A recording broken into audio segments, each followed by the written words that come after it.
America's Pop Culture Trivia Show. Check it out. America's Pop Culture Trivia Show. With Joe Parisi. It's episode 192 of America's Pop Culture Trivia Show. Welcome to the program.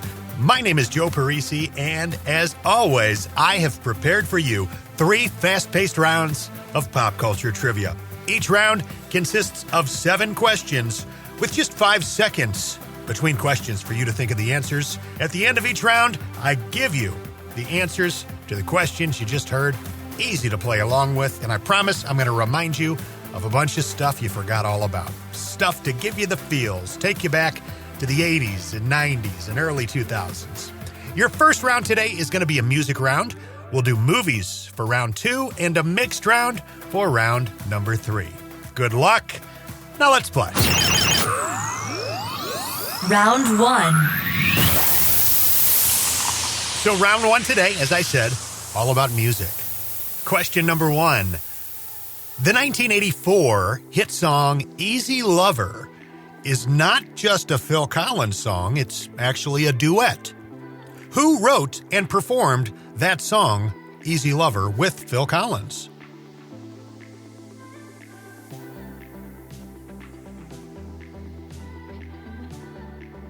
Question 2.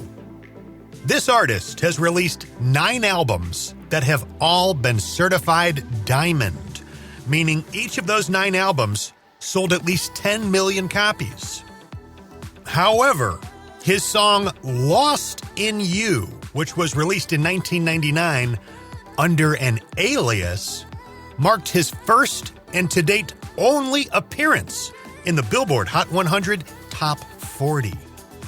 What artist am I talking about that gave us that 1999 song Lost in You?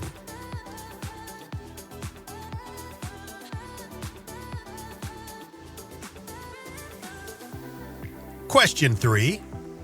In what year did the album Please Hammer Don't Hurt 'Em from MC Hammer get released?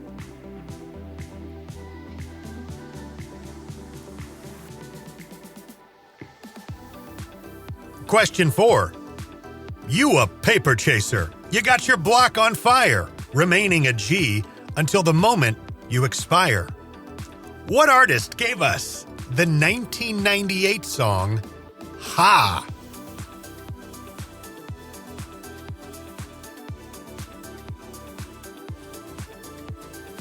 Question 5.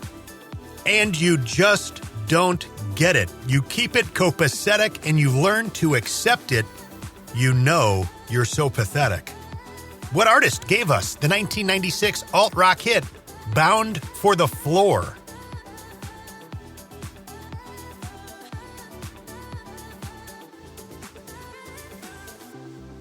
Question 6. What artist gave us the 1972 song Operator, in parentheses, That's Not the Way It Feels? What artist?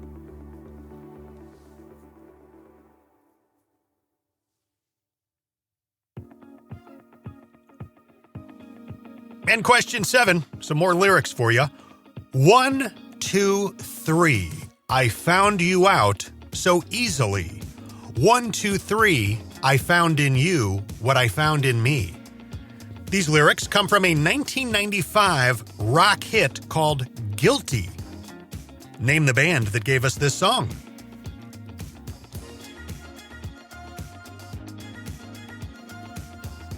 That's going to wrap up round number 1.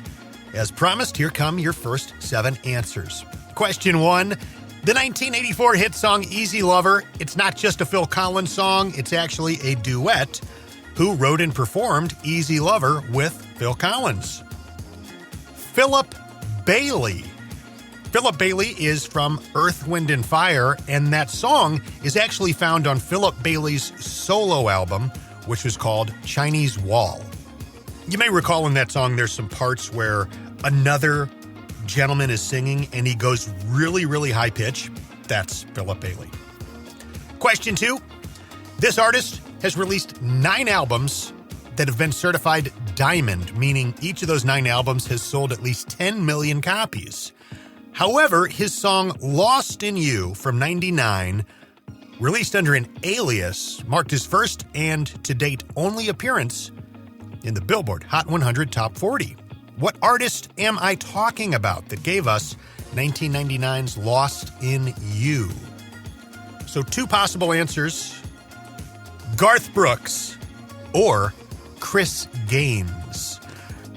Remember Garth released that album where he kind of looked like an emo version of Keith Urban? He was pretending to be this Australian rock star named Chris Gaines. The whole thing was to drum up interest in what was going to be a movie called The Lamb about this character. Garth was going to star in it, and it just never came to be. They thought, we're going to put this out first, build up some interest in this character, then, figure things out, go forward with the movie, and everybody will already know about this character, and it just never happened.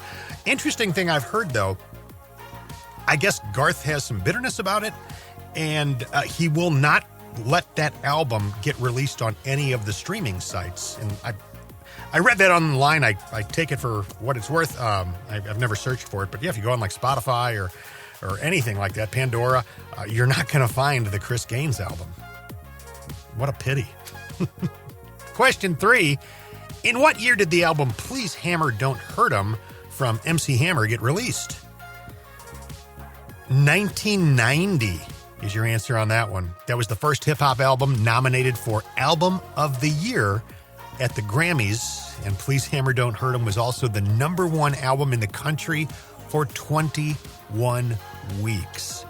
That was just the biggest thing going, and I was here for it. I adored MC Hammer. I thought he was just the coolest thing in the world. I had a VHS tape that had the You Can't Touch This music video and maybe one or two others. Wore it out. Tried to figure out how to do the dance. Loved it. Question 4. You a paper chaser. You got your block on fire. Remaining a G until the moment you expire. What artist gave us the 1998 song, Ha? That's Juvenile. That was from the 400 Degrees album, a CD that was in heavy rotation in Joe Parisi's Eagle Talon back in 1999. Question 5. You just don't get it. You keep it copacetic. You learn to accept it. You know you're so pathetic. What artist gave us the 1996 alt-rock hit Bound for the Floor? That is Local H. Question 6. What artist gave us the 1972 song Operator? In parentheses, That's Not the Way It Feels. Jim Croce. Question 7.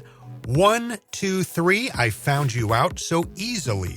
1, 2, 3, I found in you what I found in me. These lyrics come from the 1995 rock hit called Guilty. What band gave us that song, Guilty? Gravity Kills. Round 2. Second round today, all about movies. Question 1. In 1992, Billy Crystal starred in and directed a comedy drama that focuses on the rise and fall of stand-up comic Buddy Young Jr. What was the name of this film?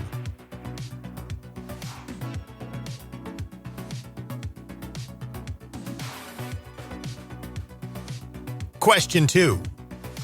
What is the name of the film from 1991 that gave us Sylvester Stallone's rare attempt at a screwball comedy, where in the film he portrayed a mobster?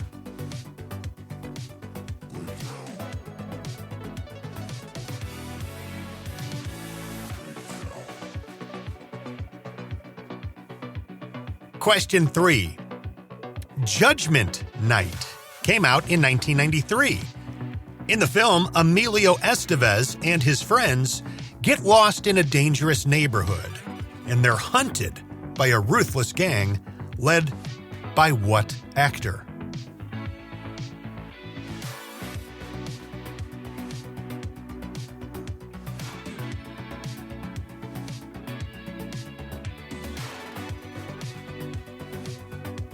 Question 4. A 1992 film starring Jason Bateman, C. Thomas Howell, Jonathan Silverman, and Annie Potts. Jason Bateman's character, Phil, is a cancer-stricken man who tricks his two best friends, whom he hasn't seen in a long time, into going on a road trip with him. Name this forgotten early 90s film.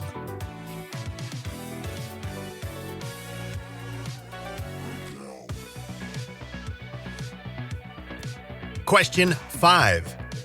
A film from 1992 about boxing, gambling, and con men that starred James Woods, Louis Gossett Jr., and Bruce Dern. In the film, Louis Gossett Jr. plays a past-his-prime boxer named Honey Roy Palmer. What's the name of the film?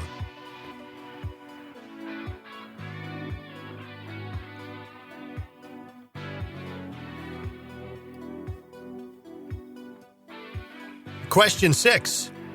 An action comedy from 1998 that stars Mark Wahlberg as a socially anxious hitman named Melvin Smiley, an expert in his field who goes on a job and falls in love with his kidnapping victim. Name the film.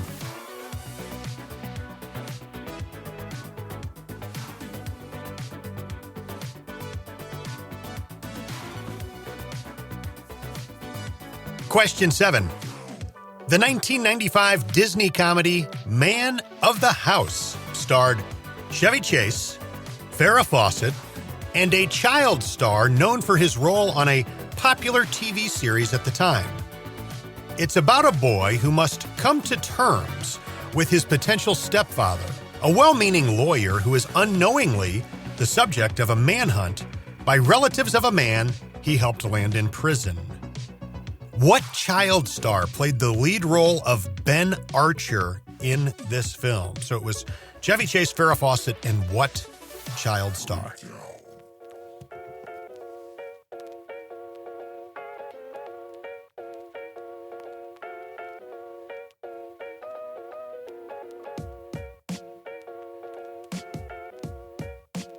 That's going to do it for round 2. Here come your next 7 answers. Question 1. In 92, Billy Crystal starred in and directed a comedy drama that focuses on the rise and fall of a stand-up comic named Buddy Young Jr. What was the name of this film? Mr. Saturday Night.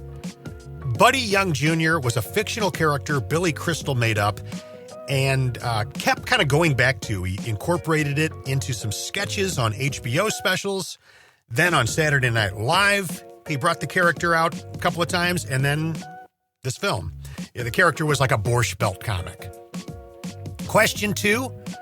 What's the name of the film from 1991 that gave us Sylvester Stallone's rare attempt at a screwball comedy, where in the film he portrayed a mobster? That was the movie Oscar. Question 3. Judgment Night came out in 1993. In that film, Emilio Estevez and his friends get lost in a dangerous neighborhood, and they are hunted by a ruthless gang led by what actor? Dennis Leary. Question 4. A 1992 film starring Jason Bateman, C. Thomas Howell, Jonathan Silverman, and Annie Potts. Jason Bateman's character, Phil, is a cancer-stricken man who tricks his two best friends, whom he hasn't seen in a long time, into going on a road trip with him. Name this forgotten early 90s film. That was called Breaking the Rules. Question 5. This one's one of my favorite movies. A film from 1992 about boxing, gambling, and con men. It starred James Woods, Louis Gossett Jr., and Bruce Dern. In the film, Louis Gossett Jr. plays a past-his-prime boxer named Honey Roy Palmer. Name the film. Diggstown. Such a cool movie, Diggstown. Heather Graham was in that. Randall Tex Cobb. Question 6. An action comedy from 1998 that starred Mark Wahlberg as a socially anxious hitman named Melvin Smiley, an expert in his field who goes on a job then falls in love with his kidnapping victim. Name the film. That was called The Big Hit. And question 7. The 1995 Disney comedy Man of the House starred Chevy Chase, Farrah Fawcett, and a child star known for his role in a popular TV series at the time. The movie's about a boy who must come to terms with his potential stepfather, a well-meaning lawyer who is unknowingly the subject of a manhunt by relatives of a man he helped land in prison. What child star played the lead role in this film as Ben Archer? Jonathan Taylor Thomas. You have to just assume that he got his fill of the spotlight as a young man and doesn't want anything to do with it anymore, because that's one of those guys you know could make an absolute killing out there on the convention circuit. He would be welcome on any pop culture podcast in the world, and he just doesn't do it. So I would just assume that, he was just like, I'm good on that. Let me just live my life in peace. Man of the House was the first film that he physically appeared in. His voice was used the year prior as young Simba in The Lion King, but Man of the House is the first movie where you actually saw him on screen in a film. Round 3. Your final 7 questions today are going to bounce all over the place. This is a mixed round. Question 1. A grapefruit-flavored, caffeine-free, carbonated drink created in 1938 in Phoenix, Arizona. It's characterized by its distinct grapefruit flavor that makes it different from lemon-lime sodas like Sprite or 7-Up. It's frequently used as a mixer in cocktails, particularly the Paloma, which includes this beverage, tequila, and lime. Name this soft drink.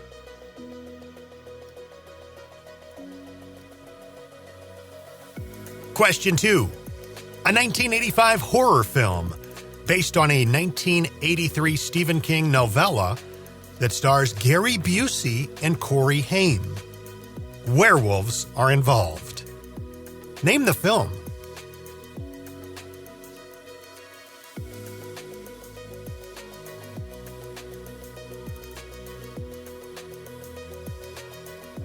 Question 3.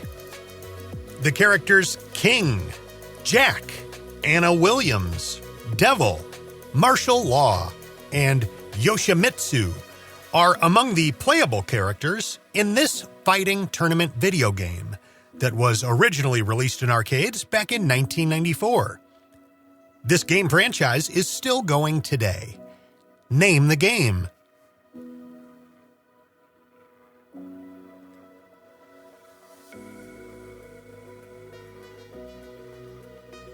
Question 4.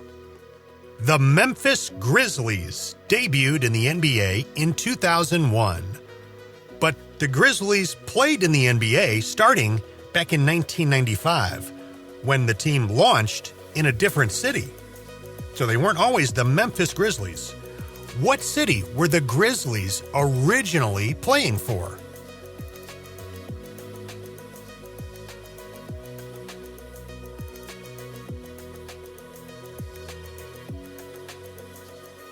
Question 5. Apple debuted the iPod in 2001. More than 25 variations of this iconic device would be released when you add up all the various models and generations. The iPod Touch, the iPod Nano, the Shuffle. Sadly, the iPod was discontinued. Did you know that? My question, what year was the iPod discontinued?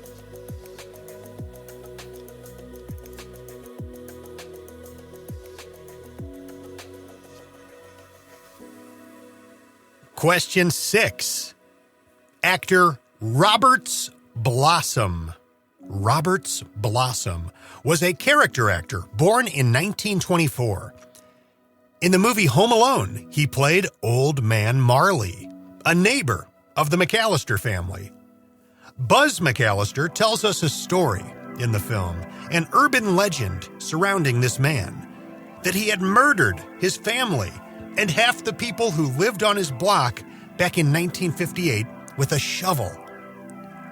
What was the nickname for Old Man Marley?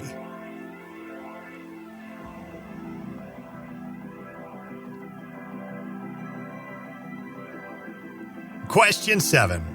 For many years, there was only one Major League Baseball team remaining whose stadium featured that dirt pathway that ran from home plate to the pitcher's mound. What team had the stadium with the last one of these?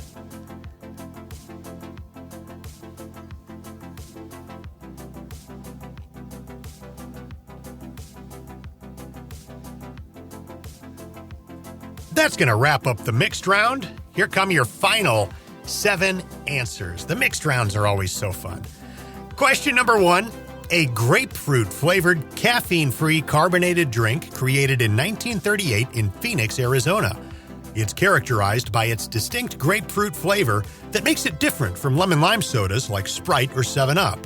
It's frequently used as a mixer in cocktails, particularly the Paloma, which includes this beverage, tequila, and lime. Name this soft drink. Squirt. Question 2. A 1985 horror film based on a 1983 Stephen King novella that stars Gary Busey and Corey Haim. Werewolves are involved. Name the film. Silver Bullet. Question 3. The characters King, Jack, Anna Williams, Devil, Martial Law, and Yoshimitsu are among the playable characters in this fighting tournament video game that was originally released in arcades back in 1994. This game franchise is still going today. Name the game. Tekken. So there is a new Tekken board game coming out. It's called Tekken, the board game. And you can look on any social media site or YouTube, look up Tekken, the board game, and you're going to find an announcement video. And it's me on the announcement video. I'm the voice. They hired me to do the voice. It was a lot of fun. I did it, and then I had to wait 5 months. They're like, you can't tell anybody because the release of the game is a secret. So I was sitting on that one for 5 months, but definitely one of the cooler voiceover jobs I've gotten to do in the last year. It was only a few words. It was just the, get ready for the next battle. Tekken, the board game. But as a voiceover guy, when those kinds of jobs come around, it's always exciting. Because you do a lot of them that are just okay, whatever. What do you need me to read? But those, when they're like, yeah, it's for Tekken. It's like, oh, your ears perk up real quick. So anyway, shameless plug over. On with your answers. Question 4. The Memphis Grizzlies debuted in the NBA back in 2001. But the Grizzlies played in the NBA starting way back in 1995 when the team was launched in a different city. What city were the Grizzlies originally playing for? Vancouver. Question 5. Apple debuted the iPod in 2001. More than 25 variations of this iconic device would be released when you add up all the various models and generations. The iPod, the iPod Touch, the iPod Nano, the Shuffle. Sadly, the iPod altogether was officially discontinued in what year? 2022. The 7th generation iPod Touch was the final model released. They released it in 2019 and announced it was discontinued May 10th, 2022. Question 6. Actor Roberts Blossom was a character actor born in 1924. In the movie Home Alone, he played Old Man Marley, a neighbor of the McAllister family. Buzz McAllister tells a story in the film, an urban legend surrounding this man, that he had murdered his family and half the people who lived on his block back in 1958 with a shovel. What was the nickname for Old Man Marley? The South Bend Shovel Slayer. That guy, Roberts Blossom, he was also a poet. Passed away in 2011 at the age of 87. And when I read that, it kind of jumped out at me. I'm like, so hang on a minute. Home Alone came out in 1990. Quick math here. He's born in 24. So in Home Alone, Old Man Marley was like 65 years old in real life. I would have guessed much older. I don't know about you. Question 7. For many years, there was only one Major League Baseball team remaining whose stadium featured that dirt pathway that ran from home plate to the pitcher's mound. What team had the stadium with the last one of these? The Detroit Tigers. Comerica Park. I guess that's how you say it. Comerica Park. That's been the home stadium of the Detroit Tigers since the year 2000. And even when it first opened in the year 2000, it was at that time the only park that had it. It's really just like a throwback to the stadiums of the past. Nobody's quite sure exactly why they were doing this. Some people say that it was a groundskeeping thing, that, the catcher and pitcher would walk that path quite a bit, so it was harder to keep grass alive, or the grass in that strip would just not look as good as everything else, so they just made it dirt. Others say that it goes back like 100 years to when it was very common for baseball stadiums, baseball fields to also be used for the game of cricket. And I know nothing about cricket, but I think that is kind of how the cricket field is set up with the dirt path. So anyway, it's anybody's guess. There's various theories, but did you know that when you do see that path, you see it on amateur fields here and there, it's called a keyhole. Because if you look at it from above, high up in a stadium, it looks like a key going into a hole. So there you go, little bonus fact for you. This has been episode 192 of America's Pop Culture Trivia Show. Thank you for hanging out with me today. I'm Joe Parisi. You can follow along with me online, Instagram at Joe Parisi VO. I'm on Facebook, I'm on Twitter, I'm on TikTok. Easy to find. Subscribe to the show if you haven't already so you get the little alert anytime a new episode comes out. We try and get them out to you every Thursday, like right around midnight. So when you wake up Thursday morning, it's just there for you. And I thank you to each and every one of you who has listened through the entire back catalog. I hear from more and more people that, yeah, I'm finally caught up. I've listened to all 185 or whatever that it is when they jump in. But thank you also to everybody who is brand new. Welcome aboard. I hope these entertain you and bring back some fun, warm, fuzzy memories from years gone by. Thank you guys. Take care. America's Pop Culture Trivia Show with Joe Parisi.